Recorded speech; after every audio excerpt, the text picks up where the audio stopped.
सभी को जय माता दी। श्री दुर्गा सप्तशती का पाठ कीलकम।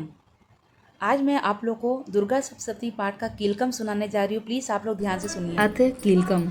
ओम चंडिका देवी को नमस्कार है। मार्कंडे जी कहते हैं, विशुद्ध ज्ञान ही जिनका शरीर है, तीनों वेदों में जिनके 3 दिव्य नेत्र जो कल्याण प्राप्ति के हेतु है तथा अपने मस्तक पर अर्धचंद्र का मुकुट धारण करते हैं, उन भगवान शिव को नमस्कार है।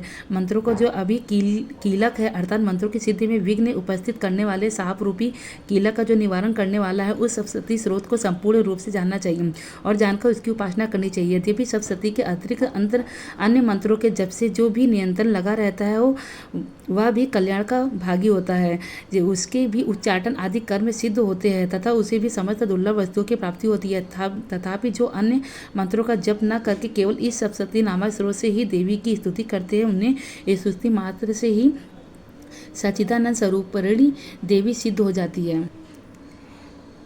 उन्हें अपने कार्य की सिद्धि के लिए मंत्र, औषधि तथा अन्य किसी साधन के उपयोग की आवश्यकता नहीं होती है। बिना जप के ही उनके उच्चाटन आदि समस्त अभिचारिक कर्म सिद्ध हो जाते हैं। इतना ही नहीं, उनकी संपूर्ण अभिष्ट वस्तुएं भी सिद्ध होती हैं। लोगों के मन में यह शंका थी कि जब भी केवल सप्तशती की उपासना से अथवा सप्तशती को छोड़कर अन्य मंत्रों की उपासना से भी समान रूप से सब कार्य सिद्ध होते हैं, तब उनमें श्रेष्ठ कौन सा साधन है। लोगों की इस शंका को सामने रखकर भगवान शंकर ने अपने पास आए हुए जिज्ञासुओं को समझाया कि यह सप्तशती नामक संपूर्ण स्रोत ही सर्वश्रेष्ठ एवं कल्याणमय है। तदंतर भगवती चंडिका के सप्तशती नामक स्रोत को महादेव जी ने गुप्त कर दिया। सप्तशती के पाठ से जो पुण्य प्राप्त होता है उसकी कभी समाप्ति नहीं होती है, किंतु अन्य मंत्रों के जब जन्य पुण्य की प्राप्ति हो जाती है। अतः भगवान शिव ने अन्य मंत्रों की अपेक्षा जो सप्तशती ही श्रेष्ठता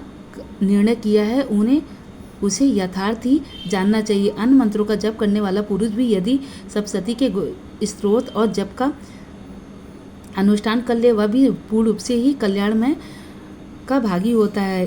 इसमें तनी भी संदेह नहीं है। जो साधक कृष्ण पक्षी की चतुर्थी अर्थात अष्टमी को एकाग्रचित होकर भगवती की सेवा में अपना सर्व समर्पित कर देता है, फिर उसे प्रसाद रूप से ग्रहण करता है, उसी पर प्रसन्न होती हैं, अन्यथा उनकी प्रसन्नता नहीं प्राप्त होती। इस प्रकार सिद्धि के प्रतिबंधक रूप कील के द्वारा महादेव जी ने इस स्रोत को कील कर रखा है। जो पूर्वोक्त रीति से निष्कीलन करके इस सप्तशती का स्रोत का प्रतिदिन स्पष्ट उच्चारण पूर्वक पाठ करता है, वह मनुष्य सिद्ध हो जाता है। वह देवी का पार्षद होता है और वही गंधर्व भी होता है। सर्वस्व विचरते रहने पर भी इस संसार में उसे कहीं भी भय नहीं होता है। वह आप मृत्यु के वश में नहीं पड़ता है तथा देह त्यागने के अंतरत मोक्ष प्राप्त कर लेता है।